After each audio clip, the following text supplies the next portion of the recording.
What's happening, everybody? Welcome to the channel. If you've never been here before, hit the subscribe button. Check out the content. Maybe there's something there that you like. Everybody else, welcome back. Appreciate the support.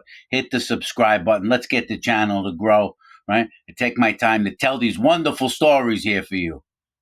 How's it going? Good morning. This is a story about when a friend or someone who's supposed to be a friend does you wrong. I'm sure many people experience that in life. You thought someone was a friend and then they end up doing you dirty. They end up doing you wrong. Well, this is a story how they had to get payback when they tried to do me wrong, right? And that's I had a saying that I live by, right? And I still live by this saying. The saying is, if you treat me good, I'll treat you better. And if you treat me bad, I'll treat you worse. And that is true to form with me, right? A lot of people would mistake kindness for weakness when I was growing up. And it led to a lot of issues. It also led to a lot of people getting beat up and hurt because they mistake kindness for weakness.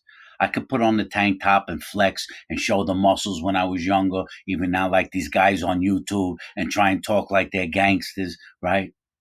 Bad boys move in silence. There's no need to act tough.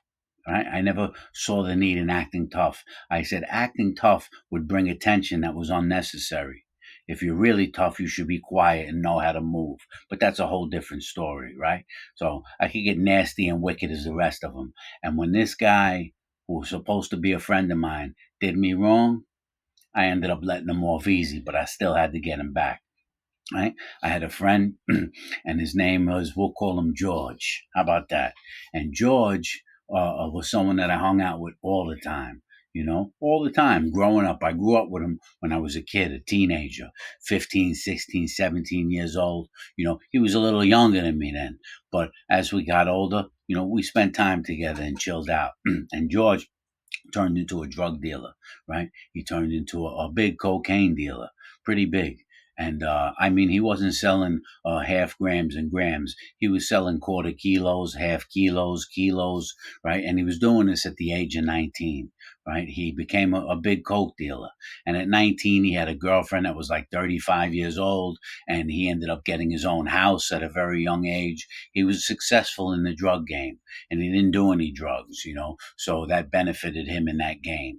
And we used to see each other all the time and chill out, and he used to come to me for help all the time if he had issues with someone, because he wasn't a tough guy, right? George wasn't a tough guy. And but he can play the role a little bit. He was more into making money than being a tough guy. Wasn't a real fighter. Didn't know how to fight too great. Anyway, I have to end up going into the county jail, Nassau County Jail, for an assault charge for like 60 or 90 days or something like that. I forget how long I had to go in for. A couple of months. And while I go away, I had my own apartment, and my girl was holding down my apartment for me. My girlfriend only had to go away for a couple of months, and when I call home from jail one day, she tells me, "Yo, Georgie stopped by." So I said, "What did he want?" So she says, "I don't know. I didn't answer the door. You know what I mean? You're not home." She was a good girl. She knew street rules. And I said, "If he comes by again," I says, "answer the door. Find out what's happening. Maybe it's something important." Few days go by, and I call home again, and she says Georgie came by again. And so I says, all right. I said, what do you want? She said he wanted to get in my panties. That's what he wanted. So I says, how do you know? She says, I'm a woman. I know. Of course I know. She says, and he looked like he was a little tipsy, like he was drinking a little, and he had a bottle of wine with him. And she goes, I closed the door on him and told him, listen, don't come back here until Joey comes back. I told her, all right, good girl. Thank you very much. I said, if he comes by the house again, don't open the door. That's it. That's a wrap. And I'll deal with that when I get home. And so when I finished doing my time, like I said, it was only 2, 3 months, whatever I had to do. And I went straight to Georgie's house. And mind you, again, this was someone who was supposed to be my friend, someone who I grew up with, someone who I spent time with. And here he was trying to make a move on my girl, which was crazy to me that he would attempt this, because he had seen me in action. You know what I mean? And this just shows the stupidity of some people. You know what I mean? It also shows that the ego of some people when they become a drug dealer and start making a lot of money, that they almost think like they're untouchable. You know, but they didn't. He didn't realize a lot of things, and he didn't realize what was about to happen to him. You know, I had played with the idea of just fracturing his skull. You know what I mean? Or even doing something worse to him. But I really didn't want to do that to him, because I did know him my whole life and it was a real piece of garbage move. But I figured I'm going to get him a different way. And so after I got out, I went to his house and, he gave me a hug, of course. Oh, welcome home, fish. Da da da. I'm glad you're back. Da. And we're chilling out. But I'm plotting on him. And as we're in his house one day, he's got to go make a drug delivery. He's got to go make a drop off. And it was only around the block. He's like, yo, I got to shoot around the block and drop something off. You want to come with me? I says, no, I'll wait right here. I'm waiting in his house. And so when he goes to do the drop off, I snoop around his house a little bit, seeing if I could find anything. And when I pull open a drawer, I find a piece of paper and it says safe. And there's the combination. I remember that combination to this day, over 20 years later. 53-6-77-40, right? So I write the combination down. I put the little piece of paper back in his drawer, and I take a quick peek around, but I can't find the safe. But I have the combination, to what I believe is a safe inside of his house somewhere. And he comes back and I don't, pay no mind. We hang out for a little bit and I see him over the next few days because George is always calling me. Oh, yo, what's up? What are you doing? This, that. And he's even called me to solve a few problems for him, which is crazy, that he would attempt to do this. But, with people are screwed up. And so it's a few days after that I'm in his house and he's got to go do another drop off. That's his thing. And he goes down into his garage and then he comes up with the cocaine. And so as I'm scoping everything, I says, that's where the safe is. That safe is in the garage. And that night, I'm out with my buddy Brian, and we're getting drunk, man. We're in the bar drinking, and we leave at like 4 in the morning when the bar closes, and we're heading home. I'm driving too. Shouldn't be driving, but I was a crazy wild kid, and I'm driving home, and I pull up in by George's house. And so Brian knows he lives there. So he says, "What are you doing? You going to get some coke?" I said, "Yeah, just wait in the car. I'll be right back." And I go around to the back door of George's house. And there's a door that goes into the garage from the back of his house. And I go in at 4 in the morning with a little flashlight and I'm looking around for the safe. I can't find it. I know he's upstairs sleeping with his girl too, so I'm being quiet, moving around, looking.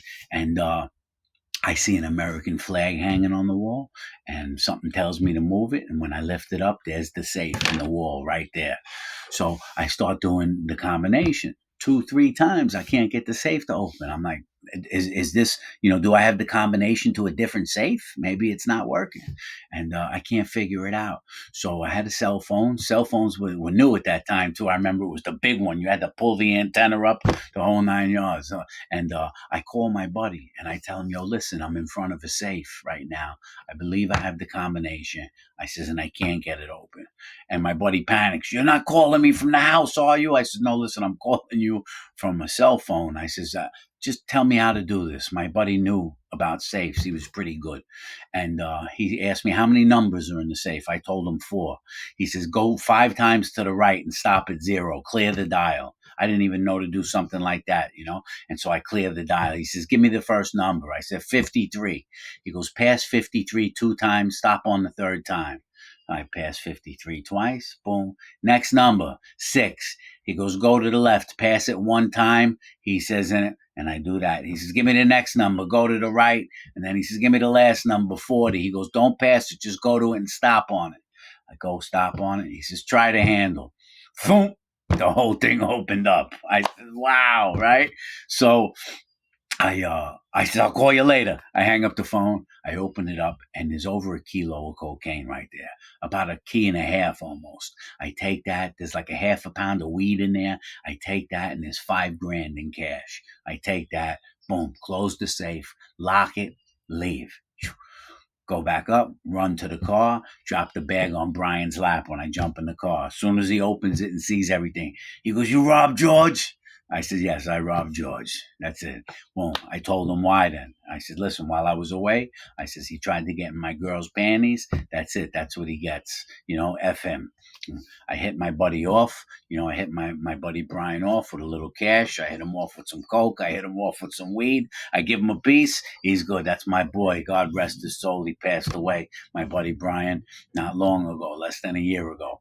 And I leave and I bring my stash home, and it's the next morning. It's not late. It's the next morning that George gives me a call to tell me that he was robbed and to see if I could help him. You believe this? He's on the phone. Yo, I says, "What's up?" He says, "Yo, someone broke into my house and took my safe last night. They stole everything out of my safe." I said, "Oh my God, this, that." He's like, "Yo, put the word out, see if you can find out anything." And I said, "Yo, what'd they get from you?" And he says, like, "They took a bunch of coke and some weed." He says, "Out of there."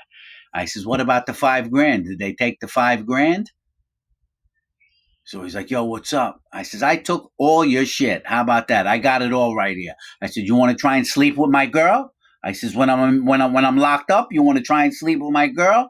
"Oh, Fish, I didn't do that." I said, "Listen, don't play me for a sucker. You got the wrong one to play for a sucker right now. You're lucky I didn't kick your door down and just fracture your face open, or worse than that, put you in the ground." I says, "I'm letting you off the hook easy by just taking stuff from you. You're getting off easy." I said, "And if you have the balls to think you're going to come get it from me, then try and come get it from me. But you won't leave on your own 2 feet. I'm letting you know now." And he knew this to be true, right? And this is why I tell you people is that no one should ever mistake kindness for weakness. You know what I mean? And I was always the type of guy, I didn't go after people. I wouldn't rob a friend. I would only rob someone that tried to do me wrong. Or, that was my logic. Or when I was a kid, I would rob businesses when no one was home, break into businesses for the excitement. But I'm talking about on a personal level. I wouldn't do anything to someone who was supposed to be a friend of mine. I wouldn't do anything to someone that I hung out with. I wouldn't do it. That was against the street morals. You're supposed to be my boy. Right. And as I said, people mistake kindness for weakness. I was the type of guys that went after bullies. I was the type of guys that went after guys that were 5 times bigger than me and thought they were going to bully people and push people around. Right. I didn't care about who somebody was with. I didn't care about their size, how much muscle they had. And none of that meant anything to me. I was too smart for that. Right. And whatever. We won't get into that. I told him, "You want to come get your shit? You try and come get it. That's it. That's a wrap."